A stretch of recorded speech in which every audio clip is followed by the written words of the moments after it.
Kita sampai di video ketiga terkait inspirasi bisnis dari perseteruan Puma dan Adidas.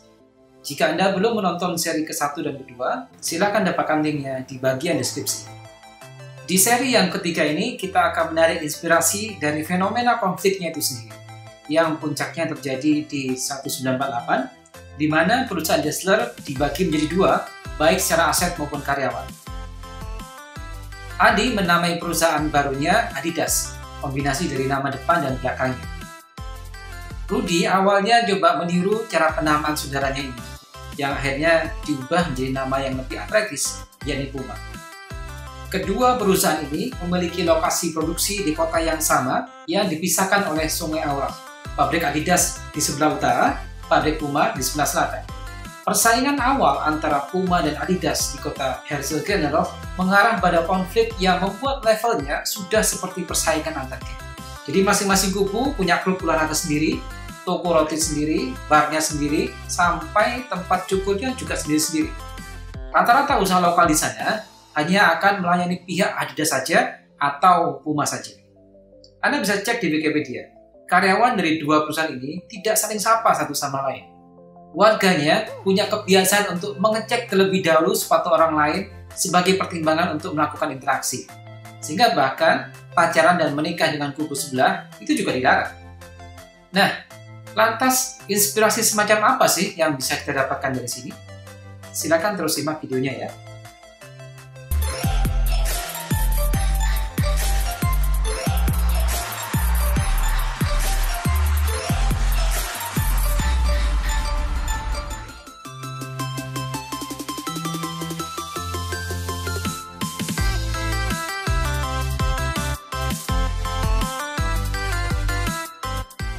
Baik Adidas maupun Puma, mereka sama-sama memiliki karyawan yang militan.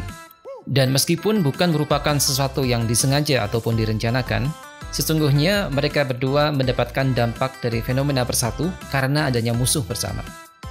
Nah, kita akan melihat lebih dalam di balik fenomena ini. Secara umum, adanya musuh bersama membangun rasa tenang di tengah ketidakpastian.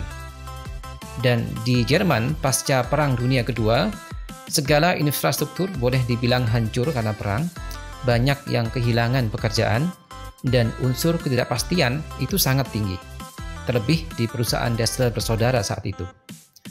Alih-alih meyakini bahwa hal buruk itu terjadi tanpa ada sebab, adanya musuh bersama memberikan pembenaran tentang mengapa hal buruk itu bisa terjadi, yang itu bisa dimengerti dan bisa dikendalikan.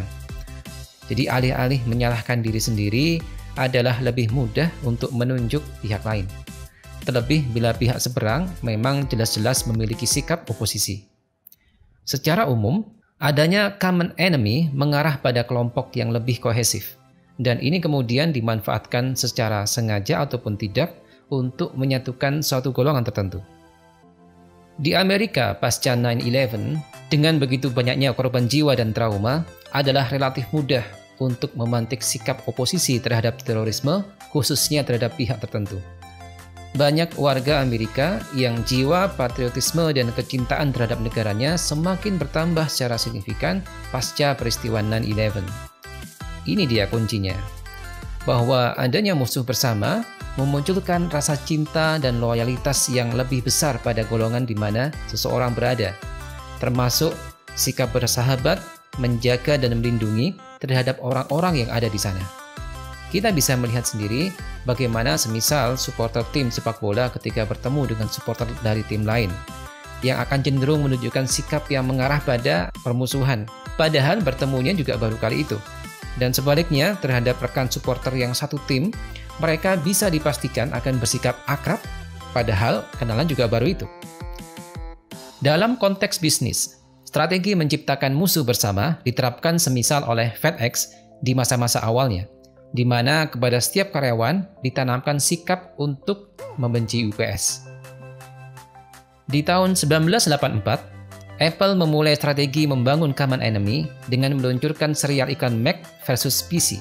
Pesannya jelas, bahwa Apple adalah untuk kaum yang kreatif, muda, dan gaul, dan PC untuk para pekerja kantoran yang kaku dan serius, yang kerjanya di seputar Excel. Membangun common enemy di sini mengarah pada dua hal. Pertama, mempertegas posisi dan identitas diri.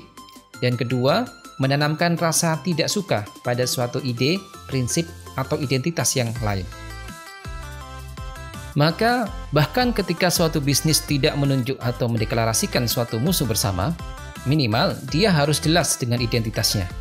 Karena ini juga yang akan mengarahkan strategi marketing dan branding. Dalam studi kasus kita, Adidas dan Puma, kita temukan bahwa sejak awal, Adidas dikenal memiliki kedekatan dengan atlet. Kita lihat Instagram mereka juga berfokus pada orang-orang, yaitu para atlet. Ini berbeda dengan Instagram Puma yang berfokus pada produk. Seperti iklan Adidas yang ditampilkan ini, berkumpullah atlet-atlet besar seperti Beckham, Zidane, Messi, Harden, Pharrell Williams, dan banyak lagi lainnya. Kampanye iklan Adidas berkisar pada atlet-atlet terkenal dari beragam bidang olahraga dan menampilkan bagaimana kehidupan mereka di keseharian. Secara umum, tipe targetingnya bersifat general, mirip dengan bagaimana Coca-Cola membidik publik secara umum. Belakangan, Adidas menganggap bahwa segmen mereka ternyata juga merupakan penggemar dari game dan manga. Itulah kemudian mereka punya produk yang dirancang khusus untuk komunitas itu. Sementara sepatu Puma, secara brand dia cenderung melekat dengan isu tuntutan perlakuan yang setara kepada seluruh ras. Dalam perkembangan awalnya, berbeda dengan Adidas, Puma cenderung menggunakan style dan fashion dalam konsep advertising mereka. Brand ambassador mereka adalah artis besar macam Jay-Z, Rihanna, dan Selena Gomez, dengan pesan semacam fun, joy, and beauty. Puma memang tetap menggandeng atlet seperti Usain Bolt, tapi fokus mereka tetaplah di lifestyle dengan membidik orang-orang yang fashionable. Brand strategi mereka adalah menciptakan rasa seperti ada yang kurang dalam kehidupan konsumen mereka, yang itu bisa diisi salah satunya melalui produk Puma. Nah, itu adalah identitas. Jadi aspek penting dalam membentuk common enemy ini adalah membentuk identitas korporat yang jelas. Kemudian, perihal keduanya adalah menumbuhkan rasa ketidaksukaan yang sama pada sasaran tertentu. Suatu studi menunjukkan bahwa orang-orang akan lebih mudah dipersatukan melalui ketidaksukaan yang sama ketimbang kesukaan yang sama. Memiliki musuh bersama juga meningkatkan harga diri dengan anggapan subjektif bahwa diri kita lebih baik daripada pihak yang dimusuhi. Jika Anda adalah business owner, tidak lantas juga perlu terang-terangan terbuka ke publik menunjuk pihak tertentu sebagai semacam musuh. Apa yang disebut sebagai musuh di sini sebenarnya bisa berbentuk keyakinan atau prinsip tertentu. Ketika ada dua pihak yang membenci perihal yang sama, maka mereka sesungguhnya telah membangun musuh bersama, terlepas perbedaan lain yang mereka punya. Permasalahan apapun yang produk dan layanan Anda pecahkan, jadikan masalah itu sebagai common enemy. Bicaralah jelek tentangnya dan fokuslah pada bagaimana cara melenyapkannya. Nah, itulah pembelajaran bisnis dari perseteruan Adidas dan Puma. Pertama, kita belajar bahwa at the end of the day, you bet on people, not on strategy. Lalu kedua, kita belajar bagaimana membangun produk yang dibutuhkan pasar yang lebih dari sekedar mendengarkan pelanggan. Dan ketiga, kita belajar bagaimana menciptakan musuh bersama itu dapat menciptakan loyalitas yang militan dengan membangun identitas korporat dan ketidaksukaan pada suatu prinsip atau ide tertentu.